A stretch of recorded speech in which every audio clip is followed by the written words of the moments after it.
بسم الله الرحمن الرحيم رب اشرح لي صدري ويسر لي أمري واحلل عقدة من لساني يفقهوا قولي اللهم فقهنا في الدين رب زدني علما الصلاة والسلام عليك يا سيدي يا رسول الله وعلى آلك وأصحابك يا سيدي يا حبيب الله۔ سورہ البقرہ کی آیت نمبر 51، 52 اور 53۔ آیت نمبر 51 کا ترجمہ ہے، آج ہم تینوں آیتیں جو ہیں ایک ساتھ پڑھیں گے۔ آیت نمبر 51 کا ترجمہ ہے، اور یاد کرو جب ہم نے موسیٰ سے 40 راتوں کا وعدہ فرمایا، پھر اس کے پیچھے تم نے بچھڑے کی پوجا شروع کر دی اور تم واقعی ہی ظالم تھے۔ آیت نمبر 52، پھر اس کے بعد ہم نے تمہیں معافی عطا فرمائی تاکہ تم شکر ادا کرو۔ آیت نمبر 53، اور یاد کرو جب ہم نے موسیٰ کو کتاب عطا کی اور حق اور باطل میں فرق کرنا تاکہ تم ہدایت پا جاؤ۔ اب دیکھیے اس سے جو پہلے والی آیات ہیں ان میں یہ تھا کہ اس سے پہلے بنی اسرائیل کی 4 نعمتوں کا جو ذکر ہے وہ ان آیات میں ہو چکا ہے۔ اب یہاں پر بنی اسرائیل پر جو اللہ تعالیٰ کی 5ویں نعمت ہے اس کا ذکر ہو رہا ہے۔ پہلے والی جو آیات تھی وہاں بنی اسرائیل کو جسمانی نجات دینے کا ذکر کیا گیا تھا، اور اب یہاں پر روحانی نجات کا ذکر ہو رہا ہے کہ اللہ تعالیٰ فرما رہا ہے کہ ہم نے ان کو ایسی کتاب عطا فرمائی جس پر وہ عمل کر کے اخروی مصیبتوں سے بچ جائیں۔ پھر اس سے پہلے فرعون اور فرعونیوں کے شرک کا ذکر ہوا، اور اب یہاں پر فرمایا جا رہا ہے کہ اے اسرائیلیوں تم نے ان سے بھی بڑھ کر جرم کیا ہے۔ انہوں نے تو فرعون بادشاہ کو خدا مانا تھا، اور تم نے بے عقل بچڑے کو خدا مان لیا۔ انہوں نے پہلے ہی سے اور تم نے ایمان کے بعد یہ کیا۔ انہوں نے نادانی سے اور تم نے جان بوجھ کر کیا۔ انہوں نے بے نور ہونے کی وجہ سے اور تم نے نور نبوت پانے کی وجہ سے کیا۔ اور حضرت موسیٰ علیہ السلام کی صحبت حاصل کرنے کے بعد تم لوگوں کو تو چاہیے تھا،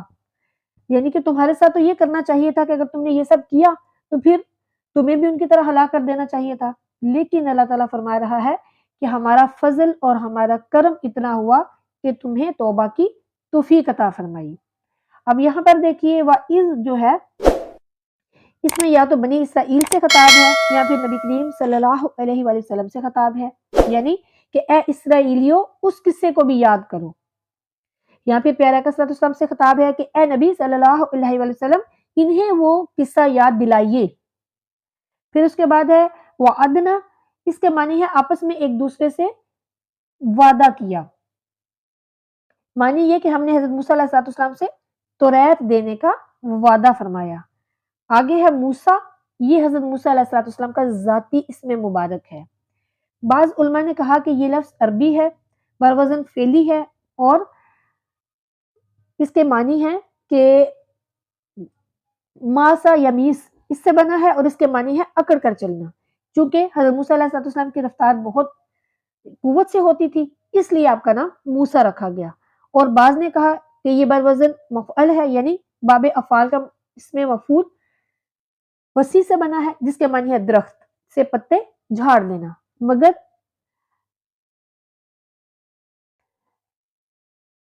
مفتی احمد یار خان نعیمی رحمۃ اللہ تعالی علیہ فرماتے ہیں کہ صحیح یہ ہے کہ یہ لفظ عبرانی ہے اور منہ اور شاہ ان دونوں سے مل کر بنا ہے۔ عبرانی زبان میں منہ پانی کو اور شاہ درخت کو کہتے ہیں، کیونکہ آپ کو فرعون کی بی بی آسیہ کی لونڈیوں نے اس نہر سے پایا تھا جو ان کے باغ میں بہتی تھی، اور ایک صندوقچے میں پایا تھا، اس لیے حضرت آسیہ نے آپ کا نام موشا رکھا، یعنی درخت اور پانی سے پایا ہوا فرزند۔ پھر عربی میں آ کر شین سین بن گیا اور موسیٰ رہ گیا۔ حضرت سیدنا موسیٰ علیہ السلام کا نسب شریف جو ہے وہ یہ ہے، موسیٰ ابن عمران ابن بصیر ابن ناحت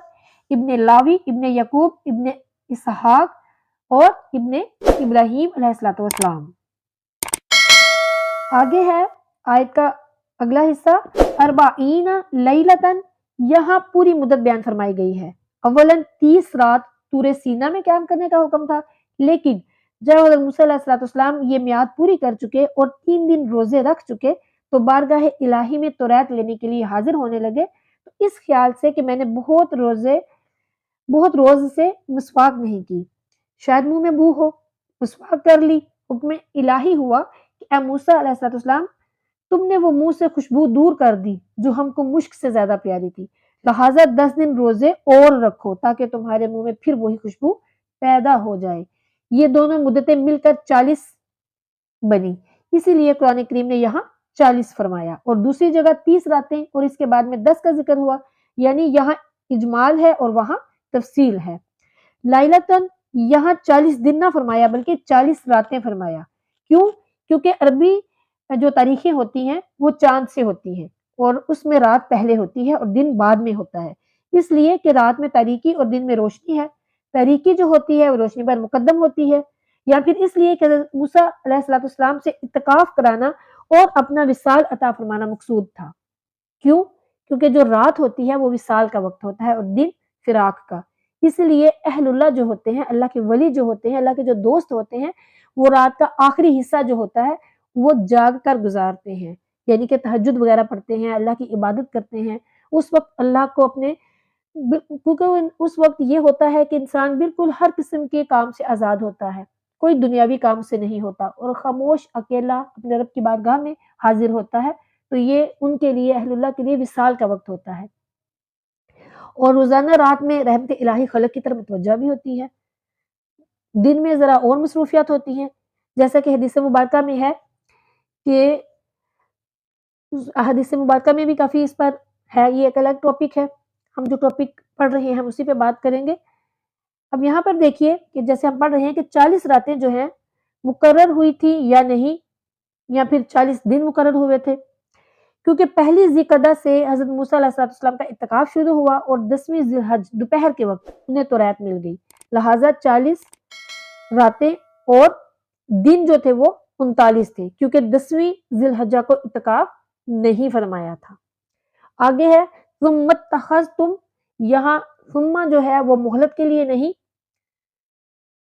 بلکہ اظہار تعجب کے لیے ہے، کیونکہ بنی اسرائیل نے 40 دن کے اندر ہی سونے کا بچڑا بنا لیا تھا، نہ کہ اس مدت کے بعد، یعنی اللہ تعالیٰ نے فرمایا کہ ہم نے تم پر اپنی نعمتیں کی مگر تعجب ہے کہ تم نے پھر بھی گائے کا بچڑا بنا لیا۔ اتخذتم سے یا تو مراد ہے گائے کو معبود ماننا، یعنی کہ اس کو اپنا بچڑا، یعنی کہ اپنے اس کو عبادت کرنی شروع کر دی، بچڑا بنا لیا۔ مراد یہ ہے کہ تم سب نے بچڑے کو اپنا معبود بنا لیا۔ آگے ہے العجل، تو العجل عربی میں اجل گائے کے نر بچے کو کہتے ہیں، یعنی بچڑا،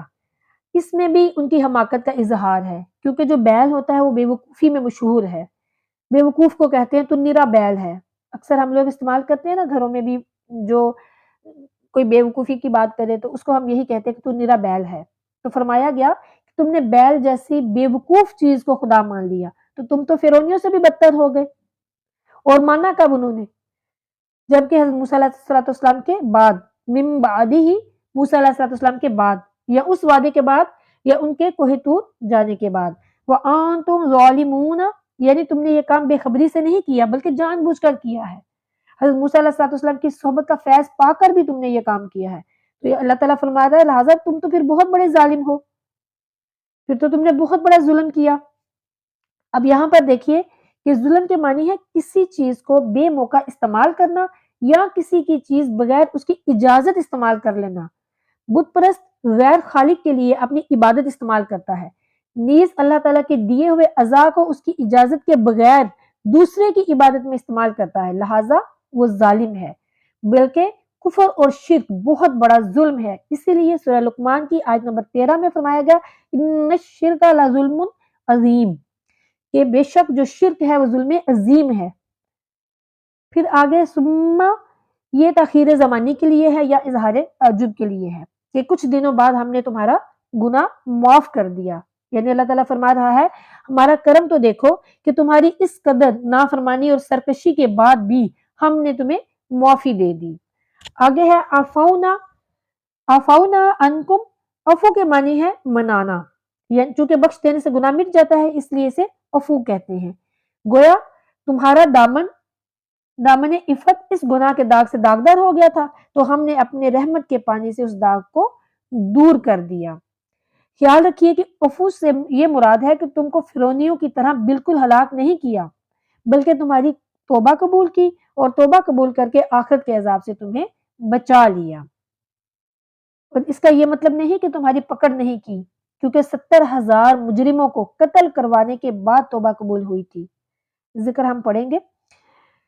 آگے ہے من بعد ذالک، یعنی بچڑے بنانے اور اس کی پرستش کرنے وغیرہ کے بعد بھی تمہاری معافی ہو گئی، کیونکہ لعلکم تشکرون، کہ تم اس واقعے کو یاد رکھ کر آئندہ گناہ سے بچے رہو اور اس احسان کا شکر کرو۔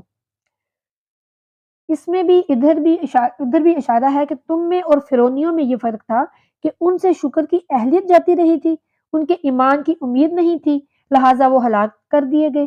تم نے اگرچہ ان سے بڑھ کر جرم کیا، لیکن تم میں یہ اہلیت موجود تھی کہ تم بھی اپنی اہلیت فنا کر دو گے تو تمہیں بھی عذاب دیا جائے گا، یعنی کہ ان میں یہ اہلیت موجود تھی کہ انہوں نے رجوع کیا اور توبہ کی۔ پھر یہی نہ کیا بلکہ یہ بھی یاد کرو کہ اذ آتینا موسیٰ الکتاب، جبکہ ہم نے تمہارے پیغمبر موسیٰ علیہ السلام کو کتاب عطا فرمائی۔ یہاں پر کتاب سے مراد توریت شریف ہے، چونکہ یہ زبر جد کی تختیوں پر لکھی ہوئی ملی تھی، اس لیے اس کو کتاب فرمایا گیا۔ والفرقان، اس کے معنی ہے فرق کرنے والی چیز، یا تو اس سے توریت ہی مراد ہے اور یہ عطف تفسیری ہے، یعنی وہ کتاب دی جو حق اور باطل میں فرق کرنے والی ہے۔ اور یا پھر یہاں پر اس سے مراد دین کے جو شاعر ہیں وہ مراد ہے، جیسے کہ ان کے لیے شنبہ نیچر کی تعظیم کرنا، تو اس دن کا دوبارہ نہ کرنا، اور اونٹ کا دودھ اور گھی استعمال نہ کرنا، اور ختنہ اور قربانی وغیرہ، یہ سارے احکامات جو تھے وہ اس کے اوپر لکھے ہوئے تھے۔ آگے ہے لعلکم تہتدون، یہ توریت عطا فرمانے کی حکمت ہے نہ کہ علت، کیونکہ اللہ کے کام علت سے پاک ہے۔ مطلب یہ کہ موسیٰ علیہ السلام اور ہارون علیہ السلام کو اس کتاب کی ضرورت تو نہیں تھی، کیونکہ وہ تو پہلے سے ہی ہدایت پر تھے، کیونکہ نبی جو ہوتا ہے وہ کفر اور گمراہی سے محفوظ رہتے ہیں، بلکہ اللہ تعالیٰ جو برے اخلاق ہیں، گھناؤنے اخلاق ہیں، ان سے بھی نبیوں کو پاک صاف رکھتا ہے۔ بلکہ یہاں پر فرمایا جا رہا ہے کہ اصل ضرورت تو تم لوگوں کو تھی، تاکہ تم اس کے ذریعے ہدایت پا جاؤ، یا پھر ہدایت پر قائم رہو۔ ایمان تو لا چکے تھے، اب اس سے عمال سیکھ لو، یعنی ایمان لے آئے ہو، اب عمال سیکھو کہ ہم نے زندگی کیسے گزارنی ہے۔ اب یہاں پر یہی فرمایا جا رہا ہے کہ اگر تم اس نبی آخر الزمان صلی اللہ علیہ وآلہ وسلم پر ایمان نہ لائے تو سمجھ لو کہ تم نے توریت کا جو مقصد ہے وہ پورا نہیں کیا، کیونکہ توریت میں پیارے آقا صلی اللہ علیہ وسلم پر ایمان لانے کے احکامات موجود تھے۔ خلاصہ تفسیر یہ ہے کہ بنی اسرائیل نے نظر مانی تھی کہ اگر ہم کو رب تعالیٰ فرعون سے نجات دے گا تو ہم اس کی اطاعت کریں گے۔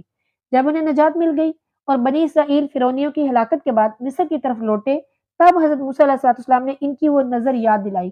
تب انہوں نے عرض کیا کہ ہم کو دل و جان سے یہ بات منظور ہے، لیکن ہمیں رب کے احکام کی خبر نہیں، ہم اطاعت کیسے کریں؟ تو حضرت موسیٰ علیہ السلام نے بارگاہ الہی میں عرض کی، تب ان سے فرمایا گیا، یعنی حضرت موسیٰ علیہ السلام سے اللہ تعالیٰ نے فرمایا کہ تم کوہ طور پر آنا اور وہاں 40 دن اعتکاف اور عبادت کرنا، تاکہ جسمانی تعلقات کم ہو کر ملکیت کا ظہور ہو، تب تم سے بلا واسطہ کلام بھی کیا جائے گا اور تمہیں توریت بھی دی جائے گی۔ حضرت موسیٰ علیہ السلام توریت لینے کوہ طور پر تشریف لے گئے۔